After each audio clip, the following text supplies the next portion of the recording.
Реконструкція гідротехнічної споруди Осташівського ставу. Мова про необхідність виконання цих робіт ведеться в Умані уже дуже давно. Проте, як повідомили на навчанні депутатів міський голова Олександр Цибрій та начальник відділу житлово-комунального господарства Віталій Харченко, нині є надія, що гідроспоруда отримає необхідний ремонт. Ми знаємо, що там ступінь зносу даної гідроспоруди вже більше 70%. Це був аналіз ще декілька років тому. Вона зношена вже вкрай, вона небезпечна, вона несе в собі загрозу мешканцям міста Умані. І тим більше ми знаємо, що наша теплокомуненерго працює завдячуючи тому, що воно отримує воду в постійному режимі, підкачує в систему нашого теплозабезпечення. Тому стан Осташівського ставу, стан гідроспоруди для нас надзвичайно важливий. У 2015 році на замовлення відділу житлово-комунального, ще тоді комунального господарства, було розпочаті роботи з розроблення проєктно-кошторисної документації на реконструкцію споруди Осташівського ставу. Дійсно, технічний стан цієї гідроспоруди на сьогодні не дає можливості понизити чи повисити рівень води в ставку. І якщо буде якась нагальна потреба у разі паводків чи льодоходу, місто і комунальні служби не будуть мати можливості скинути воду і спорожнити ставок. Для цього треба зробити повну реконструкцію цієї гідротехнічної споруди. Було проведено обстеження водолазне, ми маємо всі висновки. Самі ці стіни, несущі бики, устрої, вони знаходяться в нормальному стані, але система підняття і опускання для того, щоб понести рівень води, вона зовсім не працює. Ми не можемо ні підняти, ні спустити воду, ні набрати. То для цього треба виконати роботи з реконструкції цієї гідротехнічної споруди. Загальна вартість робіт там складає близько 13 мільйонів гривень. На сьогодні ми маємо в нашому міському бюджеті 1 мільйон 350 гривень. Це кошти міського бюджету, які можна використовувати на реконструкцію гідроспоруди. Ці кошти, які необхідні для завершення робіт, саме 12 мільйонів, ми маємо надію, що ми їх отримаємо теж з державного бюджету по екологічній програмі.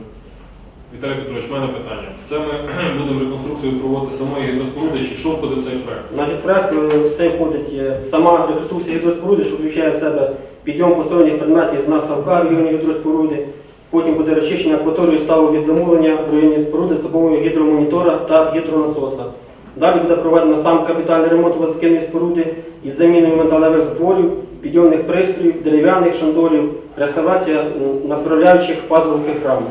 Далі буде проведено реконструкцію БК, реконструкцію строю, і завершальним етапом буде проведення благоустрою та влаштування двох зон відпочинку по праву і по ліву сторону гідротехнічної споруди. З влаштуванням там буде влаштовано дві підпорні стінки, будуть зроблені тротуари, буде зроблено озеленення, і це теж воно стане якби продовженням території скверу Шевченка. В системі Прозоро на наступному тижні ми починаємо тендерну процедуру. У нас кошти частково є міські, ми маємо право провести тендерну процедуру, визначити переможця, перевірити цю всю документацію, а тоді, коли надійдуть державні кошти, ми зможемо працювати, вже не втрачаючи цей час, не ждати до зими. Також у поточному році планується реконструкція приміщення амбулаторії номер 4 загальної практики сімейної медицини за адресою вулиця Незалежності, 67. В минулому році було виконано роботи з капітального ремонту підпірної стінки. Вона була в аварійному стані, вона була розібрана, зроблений монолітно залили бетоном, зверху поклали бутову кладку, зробили нові перила. В цьому році за кошти міського бюджету планується провести роботи з реконструкції самого приміщення. Що мається на увазі? Це проєктом реконструкції амбулаторії передбачено необхідні кабінети, а саме вестибуль з регістратурою, кабінет завідувачого амбулаторією, кабінети лікарів, маніпуляційний кабінет, палата денного стаціонару як чоловіча, так і жіноча, діагностичний кабінет ультразвукового дослідження, санітарний вузол для відвідувачів, приміщення для зберігання протирального інтер'єру та для зрощення, приміщення для зберігання відходів. Також там передбачено сучасні заходи з енергозбереження, плануємо утеплити стіни, дах, підлогу, виконати заміну всіх вікон на радіаторі та дверей. Також провести нормальний вигляд системи опалення. Також даним проєктом запроєктовано виконати замість плоскої покрівлі, яка виконана з м'яких матеріалів, які недовговічні, там запроєктовано виконати шатрову покрівлю. І за рахунок цього зовсім по-іншому буде виглядати сама будівля. і в тому числі на збереження покращиться. Також буде облаштовано пандус для маломобільних верств населення і майданчик для дитячих колясок.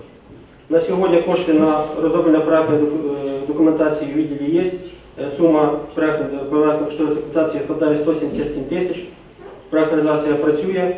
На наступному тижні ми отримуємо повністю готовий кошторис, який будемо передавати в Черкаси в держекспертизу для того, щоб отримати висновок вже по самих роботах. Ну, вартість робіт, враховуючи медичне обладнання та устаткування, складає там близько 4 мільйонів гривень.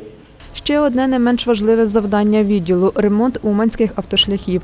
До списку увійшли 3 десятки вулиць, де буде здійснено поточний ремонт. У поточному році планується завершити капітальний ремонт доріг, які були розпочаті минулого року, але не завершені. А саме вулиці Миколи Хвильового та вулиці Благовісної.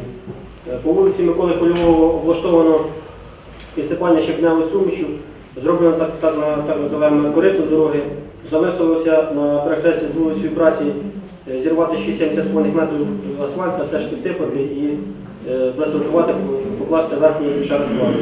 Стосовно вулиці Благовісної, то в минулому році було розпочато роботи з капітального ремонту ділянки в верхній частині вулиці, було капітально зремонтовано 170 метрів повної дороги. В цьому році найближчим часом плануємо ці роботи завершити. Вартість робіт по цих двох вулицях на сьогодні складає 1 мільйон 640 тисяч гривень. Стосовно поточного ремонту, якщо буде нормальна погода, то 29 числа в середу ми розпочинаємо поточний ремонт доріг. 2 бригади будемо фрезерувати і починати дороги. Плануємо зробити 32 міські дороги та площі поточним ремонтом. Депутати обговорили кожен із представлених начальником відділу житлово-комунального господарства проєктів та отримали відповіді на питання, пов'язані із їх виконанням.